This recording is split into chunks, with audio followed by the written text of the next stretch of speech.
Welcome to The Craft, a joint production of Community Arts and 1517, where we explore various vocations through the lens of artistry, theology, and culture. I'm your host, Blake Flatley, and every week I invite a guest to discuss their craft as we explore the how and why of what they create. This week, I am joined by Timothy Jones.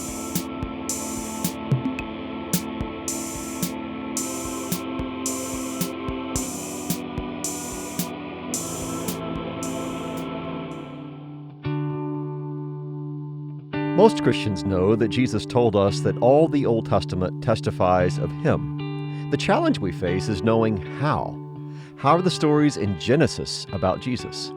How are we supposed to find Christ in the dark and bloody book of Judges or the wisdom sayings of Proverbs? To answer all these questions and provide a guide for readers of the Old Testament who are looking for Jesus, I wrote The Christ Key. I'm Chad Bird, and for over 3 decades, I've been studying and teaching the Old Testament. I wrote the Christ Key for you, so you could unlock all the doors in the Old Testament, step inside, and say to each of them, "Show me Jesus." Visit ChristKeyBook.org to learn more. Tim, thank you so much for sitting down to talk with me. Yeah, thank you very much. This is exciting. Yeah, I've been looking forward to talking with you. I've known you for quite a while now, and I would love for you to, as we begin our conversation, to define your craft for our audience. Yeah, okay. So my craft, the technical term would be that I am a percussionist. I kind of like Steve Schick's term about this, which is Schlagzeug. Okay. And Schlagzeug is a great definition of percussion because it basically means hit stuff. And that's what we do. We hit stuff. But beyond that, it kind of brings people down to the base of what percussion is. Hitting stuff is absolutely true, but what we actually do is control noise. And so it becomes that art of finessing sound, of controlling things, turning things that people might not consider to be music into music. And being a part of a mix, sometimes you're right out front if it's something loud and big and impactful. Other times it's adding a timbre or a color, blending with things. And sometimes it's just laying a foundation down. And sometimes it's all of those things. So that's my primary thing. And what comes along with that is that I consider myself somewhat a strategist and thinker because you're constantly problem solving with percussion. And as a director of percussion studies, being responsible for students and courses of study, strategy and thinking and engaging with your students is always an important thing. So that creative side blends from the performance into the mentoring and coaching side of things too. So, you're, like you said, you're director of a program now, and you didn't just you've been doing that for a little while. Maybe chat more about that in a little bit, but I wonder if you could take us back to before all that, at the beginning, when you started to have an interest. What piqued your interest? How did you start pursuing hitting things? Well, fortunately, it started with piano lessons when I was a kid, and it became really important for my parents who never had the opportunity to have music lessons and pursue the artistic side of things. And it was something that they always wanted to do. They just were not afforded that opportunity. So they made sure that for me and my sisters, we always had an opportunity to delve into music. And so I studied and played piano for a long time. And I remember that being fun. It certainly had its ups and downs and hardships with practice and exams and things like that. But at the core, it was fun, and it was a great escape from a lot of things that just happen in our day-to-day worlds. And I think that music in general is something that we use to kind of take us out of a lot of things that are going on. There was nothing terrible going on in my life, but it was just an enjoyable, attractive thing to be engaged in music. And going into high school, then the interest in piano waned a little bit just because, as a 13 or 14-year-old, that wasn't as cool as maybe electric guitar or drums. Sure. And our band didn't have electric guitar in it, so that meant percussion was the closest thing. Okay. And so I was happy to do percussion because that gave me an opportunity to play drums in the stage band, playing, some popular music and jazz and stuff like that as well. But one of the downsides was that my percussion instructor learned very quickly that I had a background in piano. And so I often found myself with the xylophone, marimba, glockenspiel, timpani parts, and sitting there watching the other guys who weren't as musically inclined playing the drums, the part that I wanted to play. But that's okay, because it went on from there to college, Sure. where I went and I did both an associate diploma and a bachelor of music in jazz studies. And my primary instrument there was drums. And I still continued with the marimba and vibraphone a little bit because there was a requirement for that Okay. where I studied, which was in Adelaide, South Australia. Just in case anybody's wondering where this unusual accent comes from, that's been tainted now by 23 years of living in Las Vegas. So it's a nice blend of things. So, yeah. So that jazz studies and passion for drumming and that became a big part of things for me. And then making that next jump, I really wondered, well, what happens next? Because my parents, not having that musical background, didn't see a future in music. They were really saying, this is great. We love what you've done. We love your music, and congratulations on achieving a degree. But now you've got to get a job. And so that was sort of a wake-up call. And they weren't wrong, because music is an extremely challenging industry to be involved in. Sure. And I took a year where I essentially backpacked around the world, which a lot of Australians and New Zealanders do, and visited a lot of countries and a lot of places. And for me, the goal was always to see what was going on with music, and what are others doing with their craft? How are they making a living? How are they enriching their own lives and those of others, using the gift and talent that they have? So that led me back to Australia for some more playing and stuff, and then eventually over here to Las Vegas. And this is where I did a master's and doctoral degree in percussion studies, and really hit the classical side of things in a big way, which then has led into a career where now I've actually been teaching as a professor of percussion at UNLV for the past 18 years.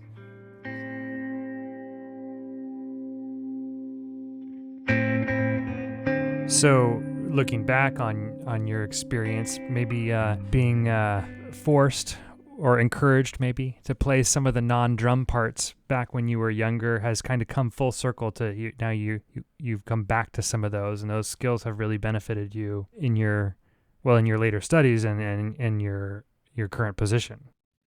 Yeah, absolutely. And I actually think it's important for all drummers now. I think that the industry now is broad enough, and the influences from all kinds of music from around the world really require drummers to have an understanding of more than just the drum set. And even if you think of some of the greatest drummers who are well established, have been for a long time, the Steve Gadds, the Peter Erskines, the Dave Weckels, those types of people, they have a background in percussion too. And so, they understand music in a more full way. And I think being able to understand everything that goes on around you, my students at UNLV spend a long time on the marimba, yet very few people will ever become a marimba soloist or make a living playing the marimba. And so the question is, why do you have us studying this instrument and spending so much time? Well, that instrument serves as our piano. Through playing solo marimba pieces, they understand the structure of music. They understand how the bass line works with the harmonic structure, with the melodic structure, how to phrase, how to breathe with music, how to crescendo and decrescendo, retard and accel, and do all of those things. It's completely all-encompassing. You take that musicianship and ability to understand music into every instrument that you play. So that's why a lot of people say that that foundation of piano is absolutely essential to a lot of successful musicians.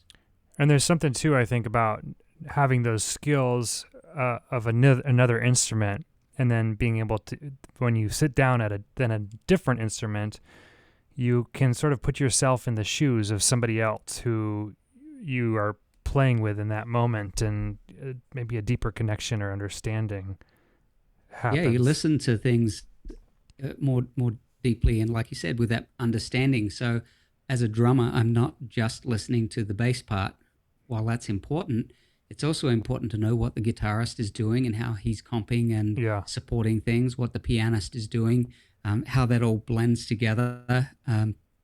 Is there somebody soloing? Who's singing?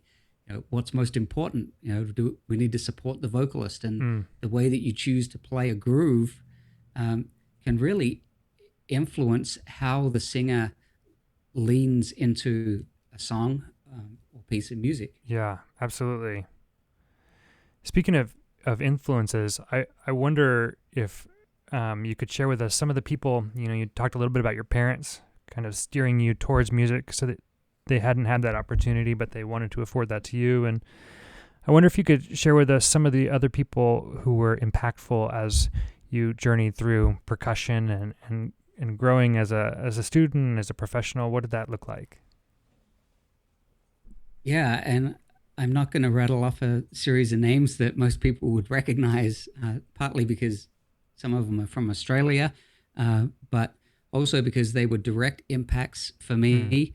I've been inspired certainly by a lot of the great players out there, but those are peripheral influences. Sure. As much as I might have delved into their music, transcribed their music, tried to emulate what they do, the real influences the people who have mentored me along the way. And that drum teacher from high school going into college, his name was Ray Horn, and he was a consummate percussionist as well. And then the end of high school through college, a guy called Laurie Kennedy, who's one of the really significant drummers in Australia. He's retired from that now, but really great influence. And James Bailey, who was the percussion professor at Adelaide University. And while I didn't study with him during my time at Adelaide University, I've spent the rest of my time since I left there reconnecting with him, studying with him, having him come over and mentor me in different ways, especially through teaching, which I prefer to call coaching. You connect on a more meaningful level with students, as I did with those three that I mentioned, because of their mentorship and friendship and support and believing that I had something and that I could go somewhere with this music. The last one is my current colleague, Dean Gronemeyer, and he's the guy that I studied with for my master's and doctoral degree, and has really mentored me into the position of now being the director of percussion studies at UNLV. And I hate to say it this way, but he works for me. But he's still serving as a mentor, but just a guy that really understands where people's gifts lie, has a great ability to see where you could take those, and provides a pathway into achieving those goals. That's awesome. Even to the extent of making them his boss, it sounds like. Yeah, absolutely. Yeah. That's one of the great things about him. There's no ego whatsoever. And if he did something and you could take it to the next level, then he would encourage hand it over in a second. And I'm not the only person that he's done that with. Wow, that's amazing. Yeah, it's great. Would you say that there was a time in your life that was kind of definitive as like, this is what I want to do with my life and for my career? Or was it sort of, I mean, you mentioned that point where your parents said, hey, you need to get a job kind of thing. But did you know before that, like, this is what I want to do? Or was that the moment that you kind of started to say, oh, we better get serious about this or do something else? I think, like most people, playing and performing was always the most important thing. And it's still my passion. It's still what I love to do most with my instruments.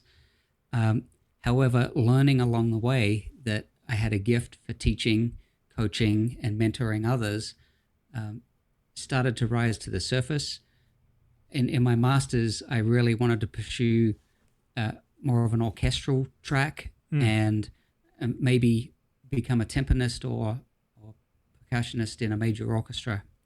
But doors close on you, and you kind of think that things aren't going your way, and it's actually you being led into the right way and being able to listen to those cues. And I had to make some difficult decisions along the way, and came to realize that I really did enjoy the teaching side of things, and the fact that I am good with pedagogy doesn't mean that I'm not a good performer anymore. It doesn't mean I have to sacrifice performing. Sure. It just opened up a whole new doorway. One of the interesting things is my office at UNLV, I have most of the instruments that I play. There's drums, there's a marimba, there's a vibraphone, there's concert snare drums, there's timpani, there's some world percussion instruments right there in my office. And every student that comes through, I end up playing in nearly every lesson, whether it's to demonstrate something or play with them or showcase some sort of technique or something to help them develop in one way or another. So, I'm on my instruments all the time, and that's great. And there's still the actual performing, which most people would relate to, which is playing in a band or being on stage or playing in a pit or in an orchestra, whatever the setting might be. Those things still happen. It's just not 6 nights a week anymore. Which sometimes that feels pretty good too, to not always be. Yeah.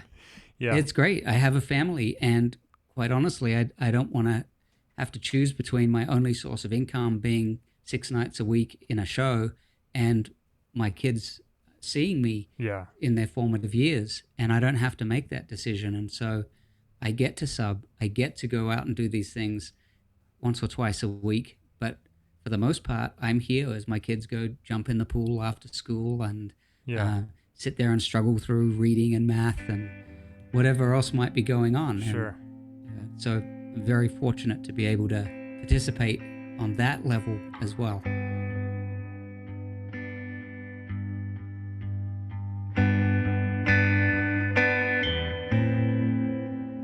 I find that a lot of people have to give something up in order to pursue their craft, and you kind of alluded to that earlier. Has there been something that you've had to give up to pursue yours? Yeah.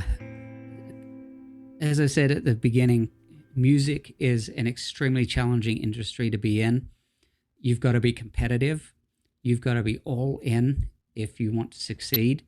And so there's been a couple of big changes during my formative part of my career. One of those is having to leave Australia and go blind halfway around the world to Las Vegas, not really knowing what that looked like. As many conversations as you have with people on the other side of the world, if you've never been there, you don't know. I'd never been to Las Vegas before I moved here, although I had traveled quite a lot. The big risk was selling everything, selling my car, selling my drums.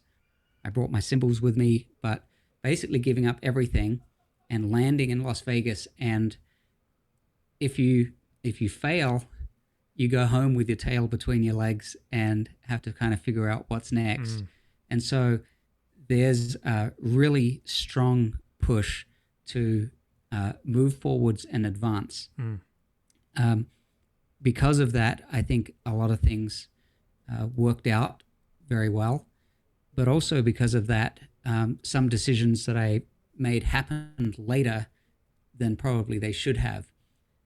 A change from pursuing full-time performing as a drum set player and playing shows and trying to make that happen, and me really forcing that to be the case, delayed my transition into more of the teaching side of my craft and preparing myself for that.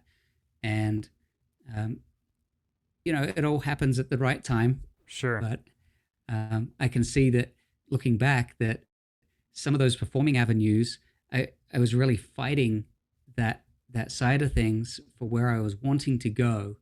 and then having that realization of, okay, direction is changing. And I actually switched in the middle of my master's degree. I was a jazz studies major, and pursuing that performance degree and playing 6 nights a week, and then switched into concert percussion. I didn't stop performing, but the emphasis shifted, and I ended up doing a lot more classically based performing, and things opened up really quickly and moved fast. And it's almost like you get on that wave and you can't stop it, and it's the right direction. I think that being confident that you will achieve the goals that you are setting out to achieve, they will never look exactly like you imagine them. There will always be a change. Sometimes it's more drastic than others, but be flexible along that journey. But the people that I know who have been serious about pursuing their craft are doing it.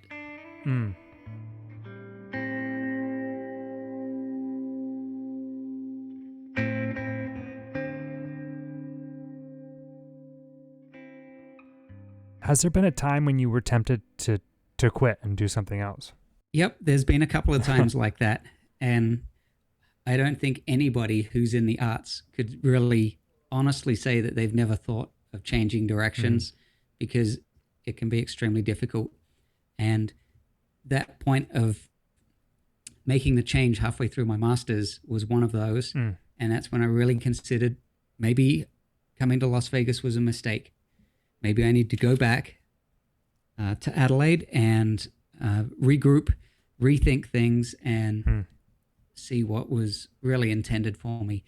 And yeah, it wasn't just a thought that passed through my mind. It was heart-wrenching and a very, very difficult time.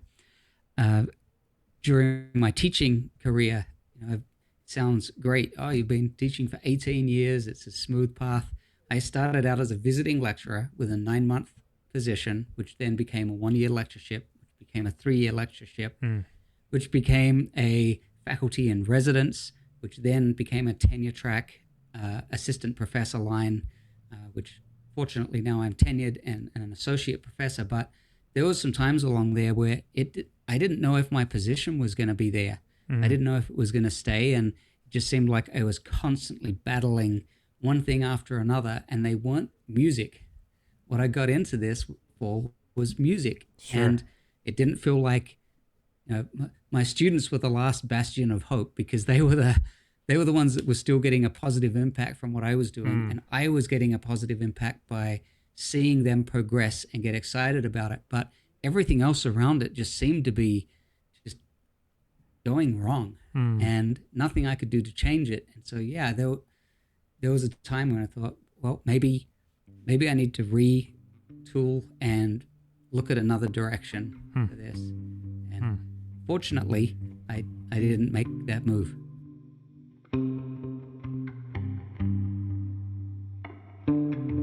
On a day in and day out basis, what do you do to better your craft? That's a great question. And the obvious answer that people would want to hear is I practice 3 hours a day and I refine my technique and less. That doesn't happen. Like I said, I do touch my instruments every day, and it's usually through demonstration. And I find that through teaching, I improve my craft significantly. This is one of those things from the 7 Habits of Highly Effective People, the Stephen Covey approach to things. It's one thing to learn and then to practice it and master it, but it's another thing altogether to turn around and be able to teach that to others.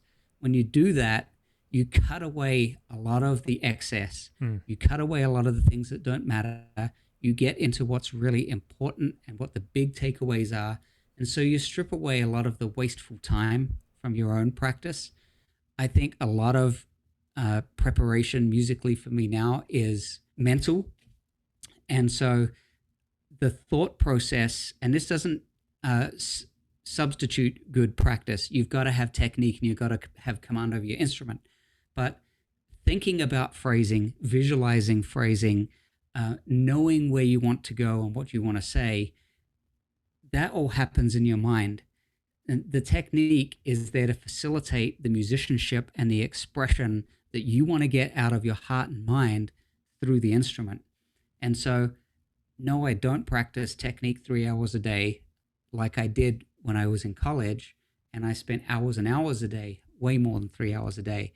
And so my technique and my chops will probably never be where they were in my master's degree. I think that's usually about the peak for people as far as their technical proficiency. Because in your doctoral studies, you'll find that the research elements and other things take over. And so your technique even backs off a little bit there. But the maturity of your technique and command on the instrument continues to grow. And I think if you're aware of that, you can absolutely continue to grow that. And that's a hugely significant part of my preparation, practice, and development. How would you say that your craft is shaped by the culture and the community that you are a part of? Yeah, that's a hard question to answer, actually. I'm going to answer in context of where I play. So if I'm playing a solo marimba piece, I can transfer that performance almost identically from a recital hall to maybe a church setting or to a demonstration performance for high schoolers in their band room, to any number of situations.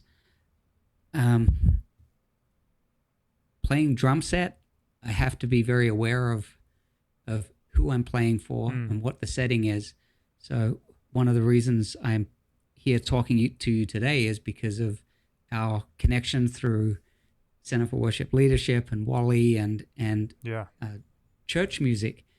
And I've been associated with Faith Lutheran here in Las Vegas for the past 18 years. And for the past 4 years, I've been on staff as the interim director of worship arts. And my role as a drummer there really is to support and engage music that is going to be appropriate to facilitate worship for others. So I could just lay down the groove and play all the cool drum parts that I hear on Christian radio as I'm driving around town, but it might not be appropriate for the setting. And so therefore I have to think of where I am. Most people coming to attend a church service aren't there for the drum solo. Really? To my chagrin. And so, yeah, knowing that role, and I have a kind of rule of thumb for myself that all communion songs I play with brushes. That's a starting point for me. That may change on a week-to-week basis, but that's a starting point. I want to be there, kind of not heard, but supporting, laying a foundation, creating texture and timbre in with the other musicians, balancing, supporting the vocalists, making sure that I'm doing something that helps to create the right environment, something that's conducive to that reflective moment in a worship service. There, of course, there's going to be points where now that goes over to world percussion. It might end up being hot rods. It might be sticks because it builds to a certain appropriate level.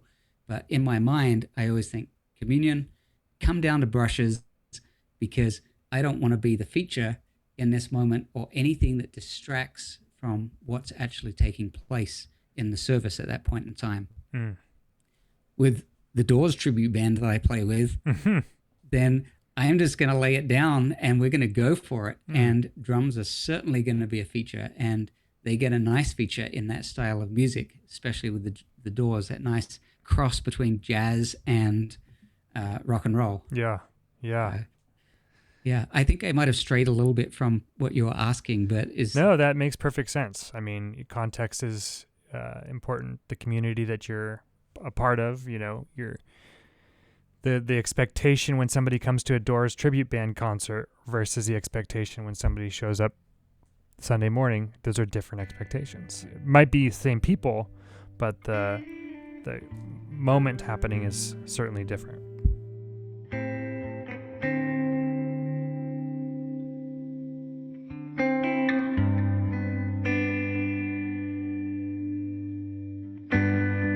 How would you say that your craft is shaped by your theology? I think that the easiest way to answer that is to really say that I am fully aware that the ability to play music is a God-given gift.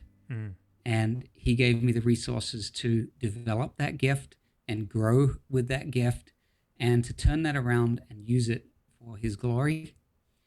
And so I am always thankful that I have the ability to play music and that I am physically capable of playing music. And so whether it's with that Doors band or it's at church or it's a solo marimba performance, I am thankful for the fact that I can do that. And so I take my craft seriously because it is an opportunity to use that talent in a way that goes beyond just my personal enjoyment or someone just saying that was a nice piece of music, or wow, you're really good at doing whatever instrument I might be playing at that point in time. I don't think I have a theology beyond that, but I think that thankfulness is really the key. I hate to turn it into work, but I don't think I'll ever have to grow up and get a real job. I get to play music and hit stuff and, be creative for my career. Yeah. How much better can it get?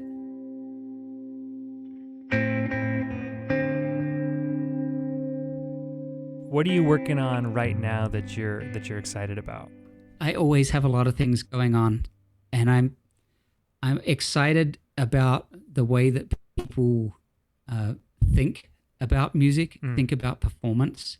I read a lot of books about performance and how to be more effective and not necessarily productive, but effective in the way that we approach music and performance and controlling all of the things that often we can't control, like anxiety and the energy that we might bring into a performance. And I teach some of that at UNLV. I'm currently reading a book called Don't Leave Your Mind Behind, which is relatively new.